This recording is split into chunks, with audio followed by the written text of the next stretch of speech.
Hello besties, welcome back to my channel and welcome back to another read it or unhaul it video. That's our mission this year. If you didn't watch my previous video, I will link it down below, also up here in the cards.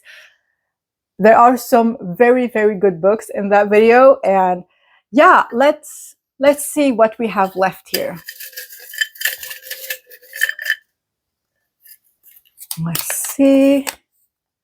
Ooh, okay. I'm excited about this one because this is also a part of the fairy loot. This author, not this book, if I'm correct. She has an adult book in the fairy loot adult, YA adult, I think. And I'm so excited to read something by her. Let me bring the book. For She Is Wrath. This is the one. For She Is Wrath by Emily Varga. I think she's going to be a part of the fairy loot adult pick. Her new book, I think. I'm so excited for this book. This really grabbed my attention last year and I didn't get to it. It had also a Waterstones exclusive edition, and I'm 100% sure that I talked to you about it in one of my upcoming releases videos. I think it released in October of last year, and I was so excited to read it. I think it is about a prisoner and a girl. What if the man you loved was the very person who betrayed you, and she ended up in prison because of him? And this is a standalone, a YA standalone. And yeah, this is a story about revenge and betrayals. And I was really excited about this book when it first came out. So yeah, I'm very happy I got it now. So this was our first pick. Let's see.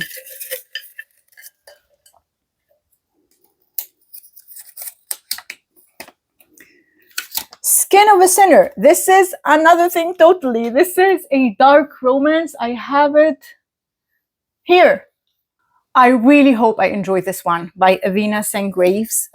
This is, I think, a stalker romance, and I really hope I enjoy it, because the other two books in my last Read It or Unhaul It, not by the same author, by another author, they were also dark romances, but I ended up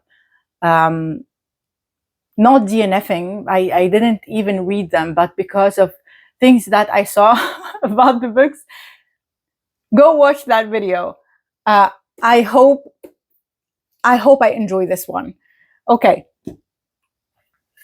Next up, we don't have a lot left. I am so excited. This is working. This is working. Ooh, Den of Vipers by K.A. Knight. Where is it? Look at that. It is absolutely stunning. I have flipped the dust jacket because she reminds me a lot of Ollie from the Bonds That Die series, and this is absolutely stunning. I love this cover so much. The edges too, and I think it's a white shoes. I believe so. The book is so pretty. It is absolutely beautiful. I really hope I love it. Oh my god. Let me show you the end pages.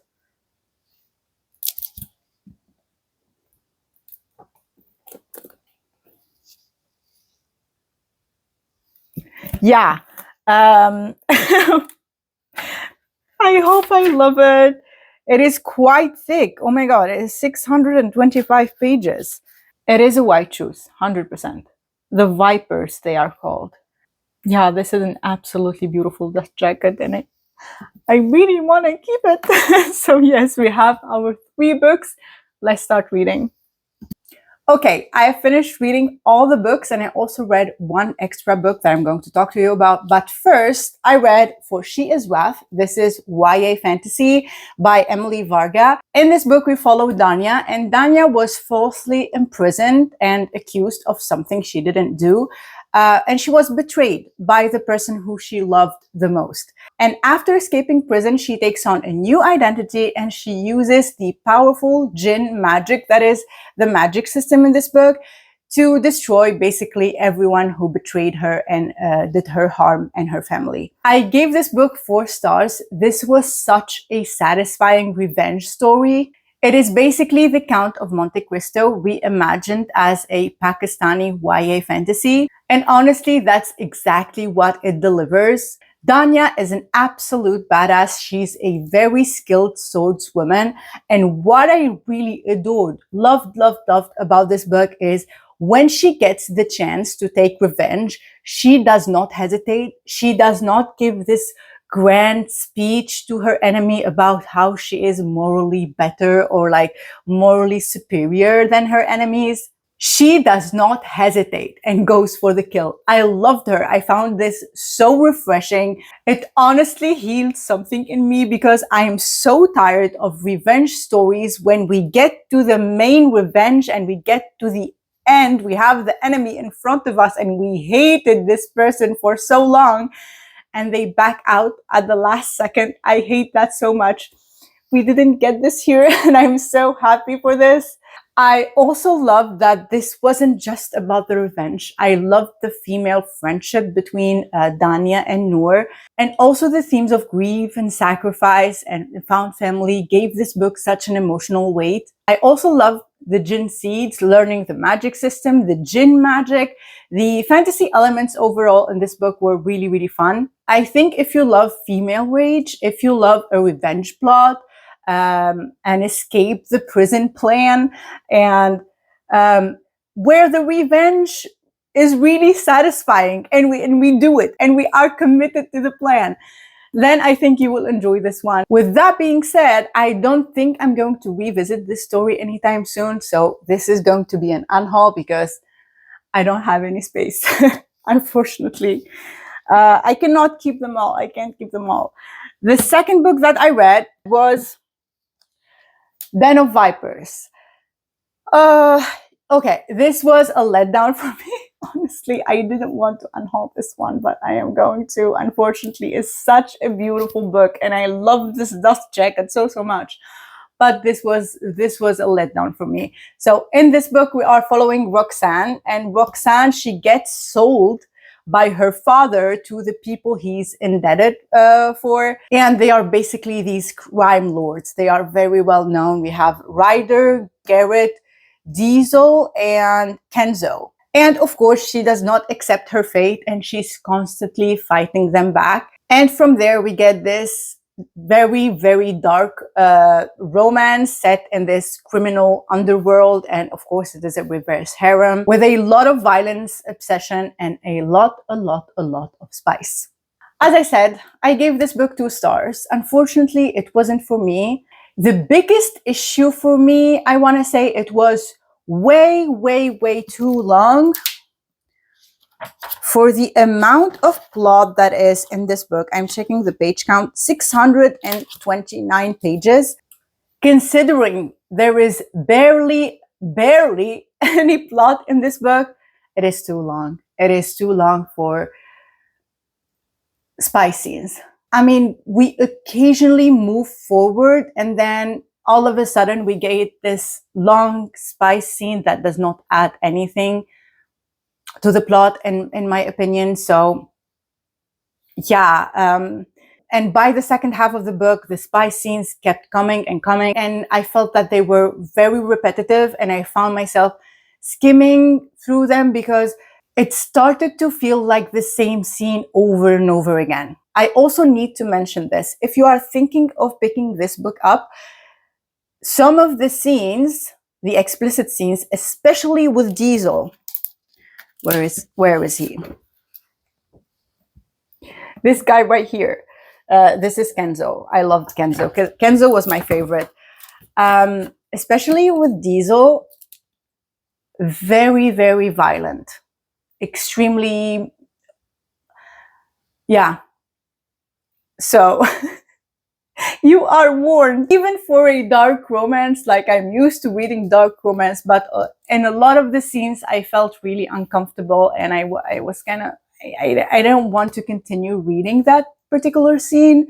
If that is something you are into, then it's fine. If it's not, then I highly encourage you to read the trigger warnings beforehand. Overall, with this book, I really wanted more story, more plot, more character development, more substance overall. And it ended up feeling like hundreds of pages of smut without having any plot, to be honest. So yeah, this was a miss, and unfortunately, even though it is absolutely beautiful, it needs to go. It needs to go. The next book that the TBR jar picked for me was Skin of a Sinner by Avina St. Graves. This is a dark romance that was a bit better than Den of Vipers, to be honest. I can say much better. Much, much better. About Isabella, whose childhood best friend and also first love, Roman, he suddenly disappears from her life and she does not know what happened to him, and he leaves her in this abusive, very, very abusive foster family. 3 years later, one night, he comes back in the most shocking way, like covered in blood and unaliving all of her foster family. This is in the beginning of the book. This is in the synopsis. It's not a spoiler. And he takes her with him. And from there, the story starts and it explores their history, their complicated trauma, and what happened. Why did Roman leave suddenly? I ended up giving this book 3 stars. To be honest, it started as a 4 stars read for me because I really enjoyed the past. I enjoyed watching Isabella and Roman get to know each other as children. I enjoyed reading about their childhood and the mystery surrounding Roman's character in general. And it hooked me from the beginning completely. I mean, from the opening scene. It was shocking,